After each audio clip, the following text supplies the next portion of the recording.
Hey everyone, and welcome back to Above Board with Candor Path. If you've noticed lately, we have been joined by a number of guests to the show, sharing their journey, their passion, their life stories. Today, we are honored to keep the momentum going by having Mr. Scott Dickson to the show. For those of you that don't know Scott, let me start by saying he is a total renaissance man. He's been in the marketing industry for over 25 years. He's helped build or launch brands like Aquatica Orlando, SeaWorld Orlando, Hilton Grand Vacations, Southwest Airlines, and many more. Much of his career has been in the brand marketing space, but for the last 5 years and counting, he has also served many as a voiceover actor. And I'm excited about today for a ton of reasons, Scott, but I'm not even going to lie. One of the big things I'm looking forward to is just hearing your smooth talking voice for the next half hour or so. So thanks for being on the show, man. No problem. I appreciate that. That's awesome. Well, yeah, I'm really excited to have you, and I think we can maybe talk about some marketing stuff. I think we're going to get into all kinds of topics, but I want to jump right into something because this caught my attention. I thought it was such a provocative statement, and you had, I don't know if you coined this or then I said it and echoed it, but you're the marketer that hates social media. What does that even mean? What does that mean? Oh man, great way to just jump into the show. Yeah, it's I don't have I have a love-hate relationship with social media. Being a marketer, you understand how to use social media and how to integrate it into your strategies. But social media also has its bad sides. There's a lot of misinformation. There's a lot of things that are going on out there. People are just saying anything and everything, and it causes a lot of confusion, a lot of misinformation that's taken as real information. And Yeah. the ground of trying to understand what's right and what's not has gotten a little bit wobbly in some Sure. circumstances. I mean, even to the point of yeah, it's cool. There's Steph Curry shooting a video where he's hitting like 5 in a row 3-point shots. I'm a huge basketball fan, so I'm watching all this basketball stuff, and you see Steph Curry, but Steph Curry is such a great shooter that you actually in your mind are just like, man, dude just hit 5 in a row from full court, basically just heaving it with one hand down the court. And because he's so good, there's that believability factor that kind of creeps in that you're like, man, maybe he actually did this. And he sprints off the court. And then next thing you know, day or two later, he's like, no, it was edited. We faked it and everything else. So everything can look so real and present itself as it's not. Have you seen the video where they like the behind the scenes of how they edit those shots? No. It's the most wild thing. I'll have to send it to you.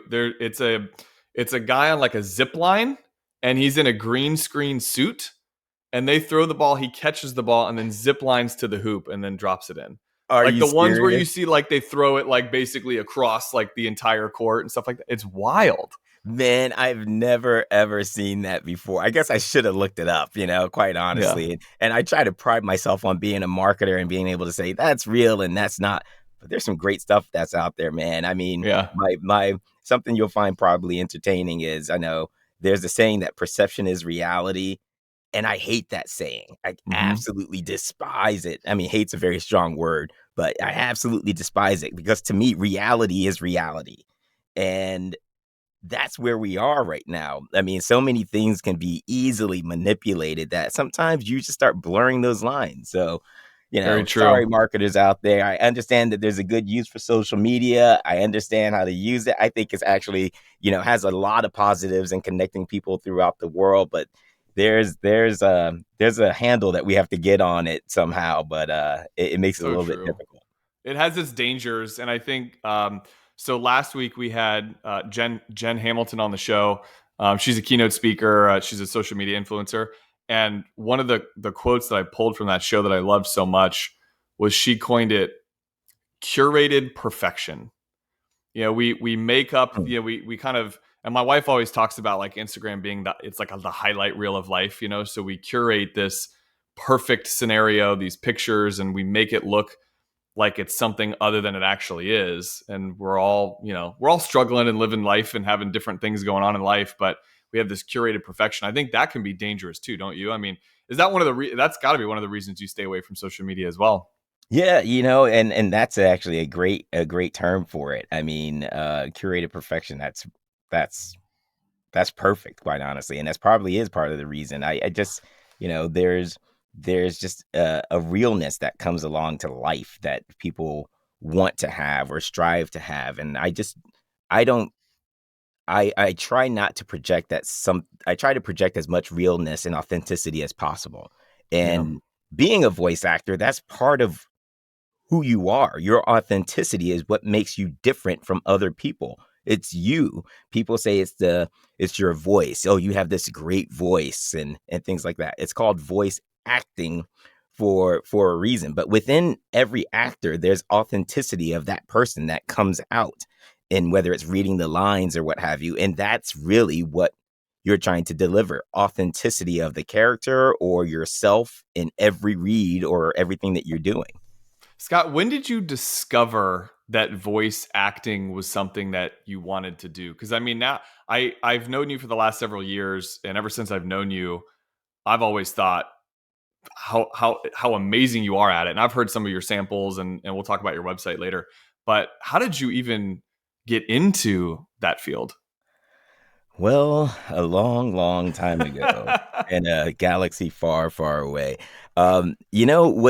What's funny is what motivated me. 1992, I was at Flagler College, and I was taking a advertising class, and Flagler had just launched its WFCF radio, its Flagler College Radio, and my professor was trying to get me to be on the radio station. I want your voice. I want your voice. And I just couldn't do it because of my schedule. So during his class, he had us make a commercial, and we made a commercial, probably a group of 4 or 5 of us. And our commercial, this is back when you had to use reels. Everything wasn't computerized. So you had to like splice actually cut the tape and tape it back together in the exact spot and type it and just move the reel so it would go, you know? And we made a commercial called Mogeson's Hot Sauce. And it was named after one of our classmates. He was a tennis player from Germany, I believe, or Sweden. And Mike Mogeson, I think was his name. And we called it Mogeson's Hot Sauce. And I remember coming up with this stupid voice. And it was an impersonation of a really bad impersonation of Randy Macho Man Savage. And so I was Mogeson's Hot Sauce, baby, the real Southern style that drives you wild. And we wrote out this whole script, and the professor gave us a B on it. And he said it was great. And we were like, why did we get a B on it? He said, because I don't believe in giving A's. I Oof. almost lost it because in his mind, he's thinking, if you're an A, that means you've already perfected it. There's nothing that you've done wrong. He gave us a B. And I'm like, what's up with that, man? We worked our butts off for an A. We deserved an A. You just told us basically, but it's just because you don't believe it. So there was that incident. But then also most people think voice acting is all about impersonations, and it's not. That's just one kind of genre within it. But being a kid, growing up on Saturday morning cartoons, Scooby Doo, or after school cartoons around 3 o'clock, you get out, you sit in front of the television. And you had all these cartoon lineups, whether it was Super Friends, but Scooby Doo was my man. And I grew up impersonating Scooby Doo all the time. And one day, fast forward to, I think it was around 2015, I was not happy in my job, and I needed a lift, something a little bit more creative. And I was always thinking about starting a business, and I didn't know what business I wanted to start. And then all of a sudden it dawned on me, voice acting. So I started taking voice acting lessons just to get some creative juices back. And my coach is brilliant, Linda Nunez, and she turned around and created this demo for me. And then I realized, wait a second, this is a business I can have. I can actually do this. So I started creeping into it, but I realized it's a marathon. It's not it's not a sprint, it's a marathon. So you keep on building and building and gaining a reputation and earning clients and earning trust. So that's how I got into it. That's incredible. So from 1992, watching cartoons after school, all the way to 2015, to then like rediscover the passion of, hey, I liked doing this when I was younger, and I happen to have a good skill set at it, and now I'm going to do this professionally. I think that's so cool. I have a question, and we didn't talk about this in the pre-call, so I hate to throw this on you, but I'm curious. Do you do public speaking as well, or I is it have only done voice public acting? speaking. Okay, I've done a lot of public speaking, and my dad, who was a police officer in Kissimmee for many years, he was the dad. He was the guy who would go around to all the schools and he would do crime prevention. He would talk about the DARE program. He was a very public figure, and he had that gift of gab where he would just get on stage and just talk, and he would do public speaking. And I guess I kind of got a little bit of that from him. And I've done public speaking, whether it's, schools starting in, I think I was probably public speaking in high school. Um, and just talking to other elementary schools, whether it's about sports and playing basketball. I've never really shied away from the stage hmm in that regard. But I have done public speaking. I've actually even hosted um, or was the MC for a show at Dr. Phillips Performing Center about a year and a cool. half ago, which was fun and really different as well. A lot of improvisation that came into that, and being on your toes when something goes left instead of right. So yeah, That's yeah. a really that well, and one of the reasons I ask, I mean, that's a really hard skill to acquire that I don't know.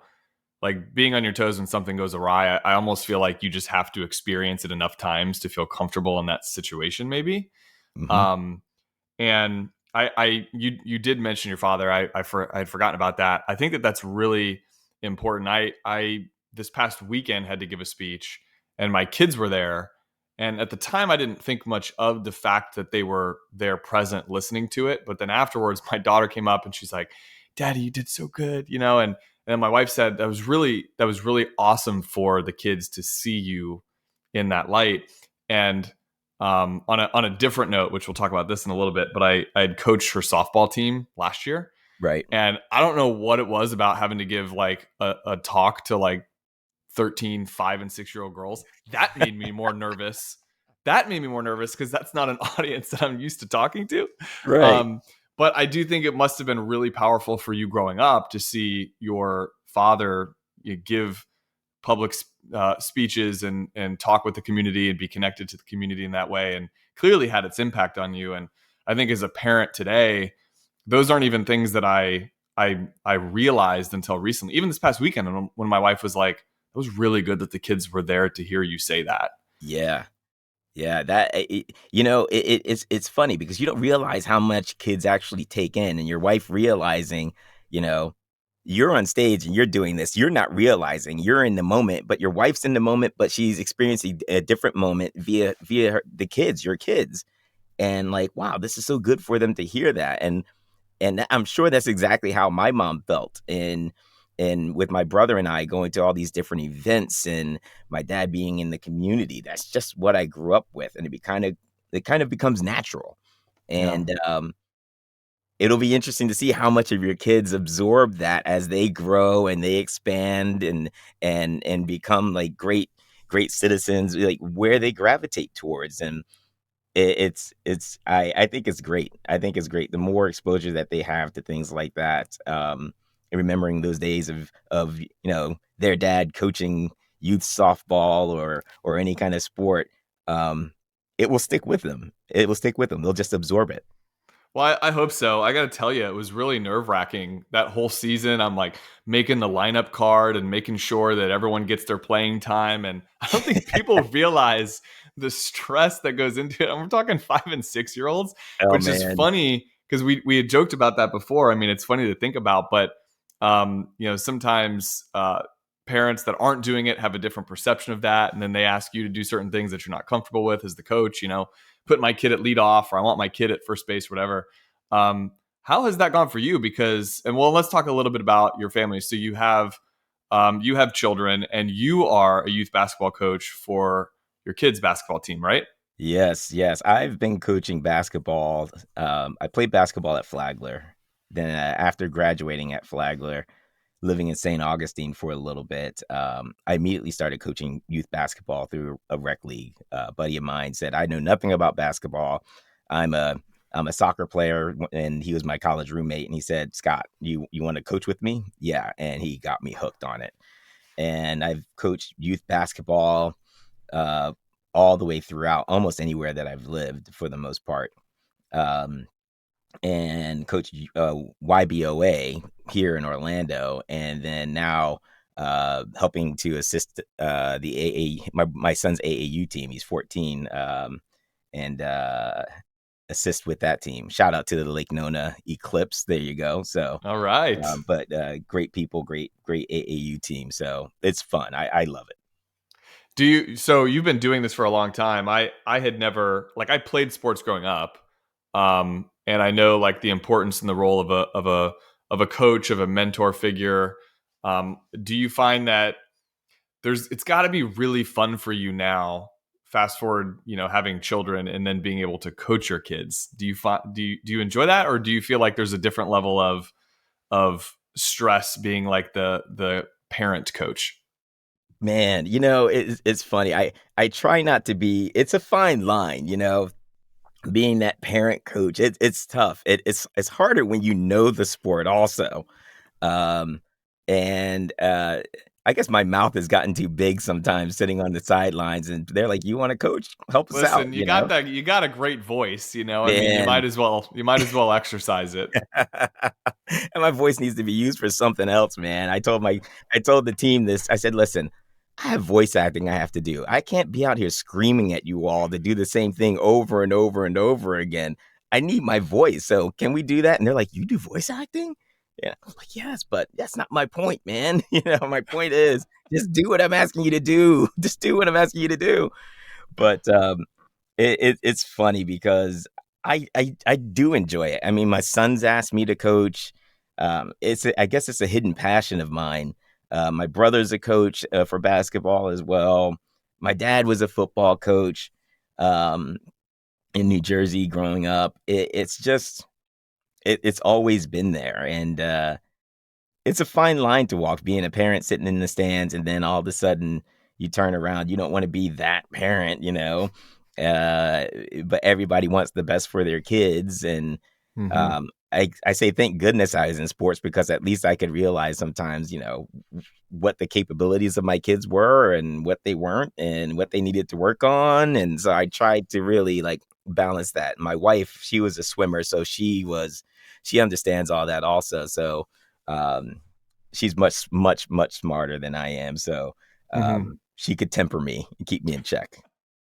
What I'm curious, just because we're kind of going down this rabbit hole. What is like the if you had to think of like one or two really good lessons that you'd want your kids to learn from you being a coach? Have you ever thought of it that from that point of view before?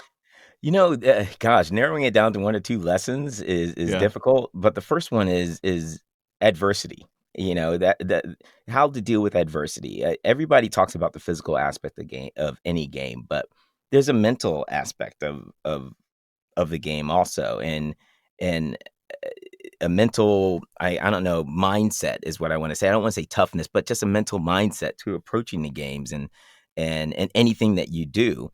Um, and going in with the right attitude, playing with the right attitude, preparing with the right attitude. Um, I mean, whether it's through meditation and envisioning your kid having, or not as a parent, but I'm saying having your son. We would even have our son every once in a while because he is a basketball junkie. A long time ago, he's worrying about playing, but to calm him, we would do meditation apps and have him close his eyes and envisioning him having the perfect dribble, the perfect shot. So there's mental preparation.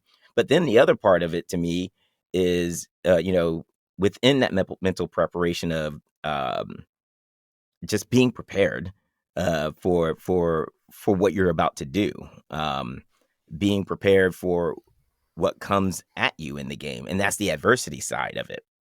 And, not everything has always been peaches and cream. Not every kid's going to start. Not every kid's the best player. And when you start working through rec league, especially on the AAU, where it becomes much more competitive and the playing time, not every kid's going to get equal amount of playing time. And, you have to have those conversations with your kids sometimes about, okay, you may not be as good as this player, and that's all right. Or, hey, you're competing. Here's how to work hard. If you want to start, or if you want to not come off the bench or whatever, especially in the AAU scene, you have to set goals for yourself and then break those goals down into smaller goals and start working on it to achieve it. What do you have to do? What kind of time do you have to commit? Do you have to go shoot more on the backyard? Do you have to do dribbles around the block? What are those things that you can do to affect your situation in the future? And hopefully you'll reach your goal of being able to start or whatever it is, That's and teaching them great. to deal with adversity. Because I mean, that translates to every area of your life. I mean, I think the stat is something like 0.5% of athletes become professional in that sport. Right. And so, of course, the likelihood of that is low, but those lessons that they take away from that, I think, are so, so critical. And I know you care so much as a parent, and you're a very involved parent. So I was curious of that point of view.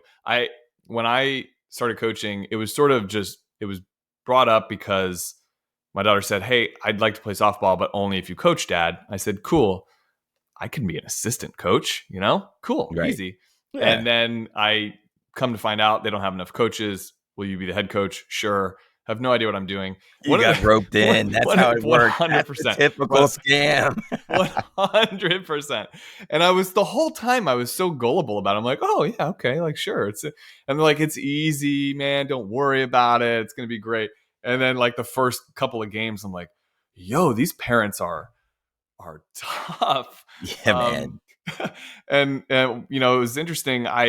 When we started it, I thought this would be really good from a team sports aspect. It'd be really good to kind of like understand how to operate as a team, um, and maybe develop some level of competitiveness.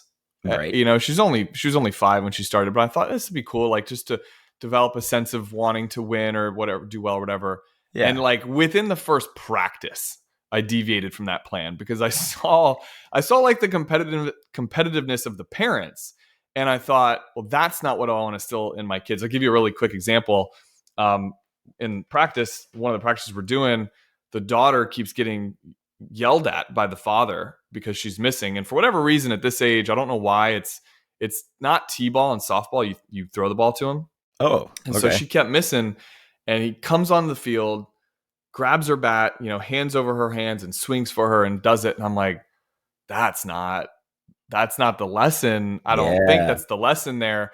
And so I just quickly shifted. It was literally first practice in. I'm like, okay, new goals. Like, what are my goals to come out of this? And I thought, developing maybe a sense of leadership for my daughter, getting a sense of like maybe seeing dad coach, empower her or some of the other kids to take leadership roles on the team. And I know this sounds silly, but this is the age that we're at, was just literally have enough fun at the practice that we are presently at or at the game that we are presently at to want to come back the next game or practice. Yes. That's key. That is huge. Because at that, like, I get when you're 14, 15, 16, it's different. The level of competitiveness is there. At 5 or 6, it's like they might not even want to come next week. But you know If what, though? I mean, even at 5 or 6 or at 14 or at 29, if you're not having fun doing what you do, that throws everything off. I mean, yeah, just probably about a week ago at an AAU basketball tournament, our team ended up winning the tournament. But at some point during the tournament, our coaches had separated because we have several teams, and I joined the team late. And I looked at the score and I thought, man, what's going on? You guys are kind of imploding. You should be, you should be up a little bit more. We had just played this team not too long ago. And I just said, listen, fellas, man, play free, have fun. Mm. Like you're in the playground, the no look passes. I was even telling some team members, I said, listen, you always play with a smile on your face. I haven't seen a smile from you. What's going on? You know, and trying to take that pressure off of them to say, this is a game. Enjoy what you're doing. Don't put so much pressure on yourself. And eventually all the pressure started lifting off and they started playing better. And so that concept of fun, whether you're 5 or whether you're 14 or whether you're LeBron James at 35 who just broke the record for Kareem Abdul-Jabbar's record last night, Saw that. Yep. if you're not having fun anymore and you're able to physically play the game, you just might want to think about not playing if that's the case. It's a game. There are so many other things that are going on. Enjoy these moments. And Yeah. I try to get them to understand the concept of living in the moment, which is hard, really hard. And telling them, listen, you made a mistake on the basketball court. So what? It's over. You can't go back in time and change it, you know? So let's worry about what you can do now. And then you hear about, well, what if such and such happens? Well, what if hasn't happened yet? So you're Hmm. worried about the future. Don't worry about that part. Worry about what you can do now. And whatever you do now, if you do it positively with the right attitude, the right energy, it will affect what's going to happen in the future positively. Gosh, And that love it. concept of living in the moment is so hard for everyone. It's hard for me. And people worry, worry, worry. But if I can get that in their heads a little bit now, just through little life lessons, through sports or what have you, Hmm. um, they'll be better off for it down the road when they have those, when they face adversity. So, Well, I think you lead by example, and from the outside looking in, I think you do such a good job at it, even though you said that it's hard for you. How does somebody balance? Because a couple things that came up for me in this conversation. So, trying to live in the moment, enjoy what you do, but then also be prepared to deal with and handle adversity. Like I think about in my life, like there are many aspects of the work that I do that I'm on fire about. I love it. I'm passionate about it. I've had others tell me like I can tell how passionate you are because that enthusiasm just kind of pours through. you are. But at the same time, I use this podcast as a great example. The first probably dozen episodes, please don't go back and listen to them. They're terrible. They're not, I'm nervous, my voice is shaky, and I know like this is fun and I'm kind of enjoying it, but I'm also dealing with the nerves of the adversity of like, I just need to push through this. What advice would you give to somebody to kind of wrap all those things together, or how you do that? Maybe how you apply that in voice acting and public speaking, because certainly, like even though you are like the final presentation or hearing your voice acting, like the things I've heard from you, it's so polished, it's so good. But I know there's a lot Thanks. of reps there. I know there's a lot of work there, and there's adversity to get through that. How do you deal with a situation like maybe it's a public speaking event? It comes out great, but you had the nerves going into it. Oh I know that's man. kind of a big loaded question that I just threw at you, but Well, what are no, your thoughts? it's hard because I'm not going to sit there and act like I'm perfect. I mean, if I were to self-analyze myself, and I've had this conversation with a great friend of mine, and one of the things that naturally comes to me is I'm risk adverse. Um, Hmm. and sometimes I'm a little bit too much of a perfectionist in some situations. Um, and so the way I go about things sometimes can be a detriment. I just have to have an awareness of when it's happening. Um, and sometimes you just have to kind of get that self-talk right Yeah. and try to stand fear on its head where if you're going into a situation and you're fearful of it, granted that it's a situation, an opportunity for growth. If you're uncomfortable, that's okay. You have to have that self-talk and tell yourself that it's okay Hmm. because what you're experiencing is actually growth. And the more that you do it, the more you become comfortable with it. People naturally gravitate towards things that they're naturally good at.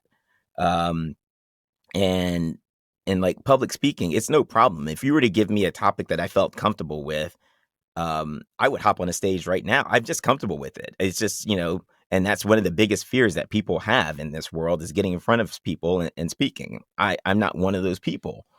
Um, Yeah. but I do have fears of other things, and you have to just have some positive self-talk and really know that those those that uncomfortable nervousness that you're feeling is an opportunity for growth. And the more you do it, the more you'll get better and better and better at it. It may be like a bicycle change. The analogy I use is like you're riding a bike. Back in the day, you're riding a bike and you're riding, and all of a sudden the chain skips and it's like it falls off for a moment, but then it gets back on, and then eventually the chain stops skipping a little bit the more you get into rhythm, and then it smooths out.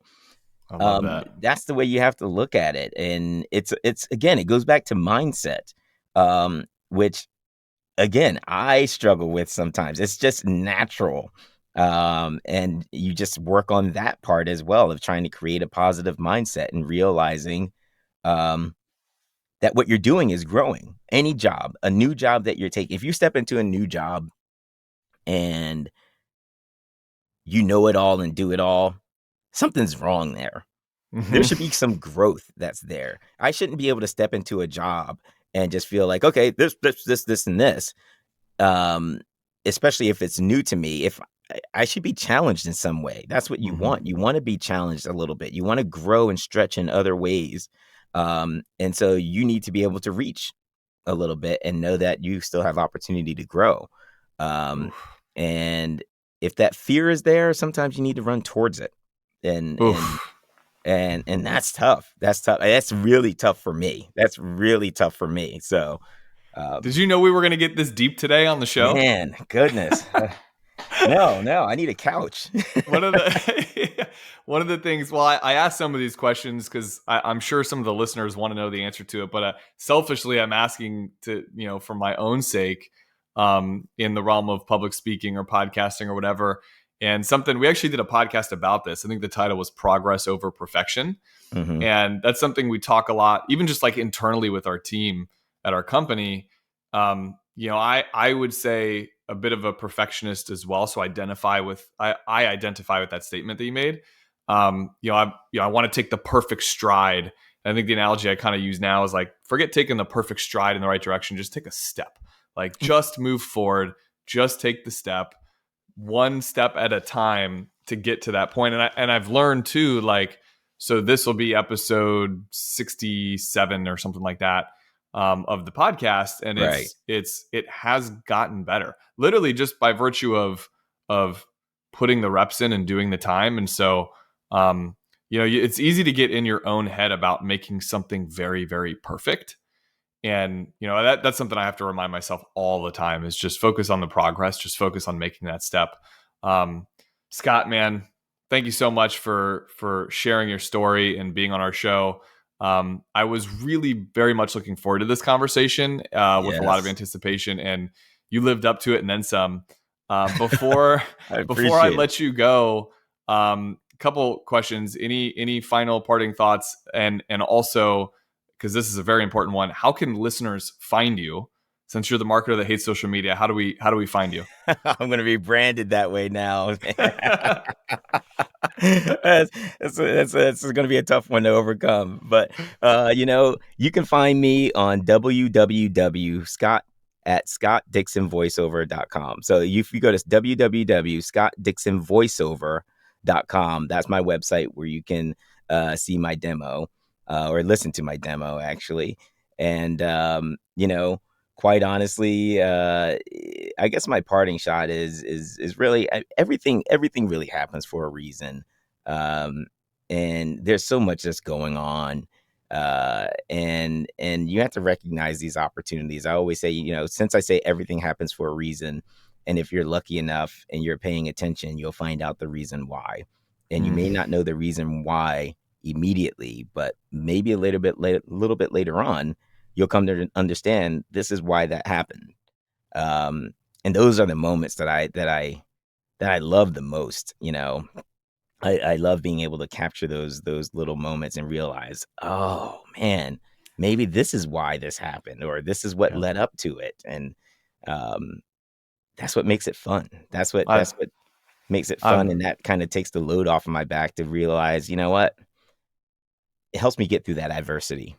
It really helps a lot. So I love that. Just chock full of wisdom. And you had shared that with me in a previous conversation. So it's good to hear you echo that again. I love that. So again, yeah. Scott Dickson, voiceover.com. We'll tag that in the show notes for you, Scott, as well. But hey, everyone, as always, thank you for listening to Above Board with Candor Path.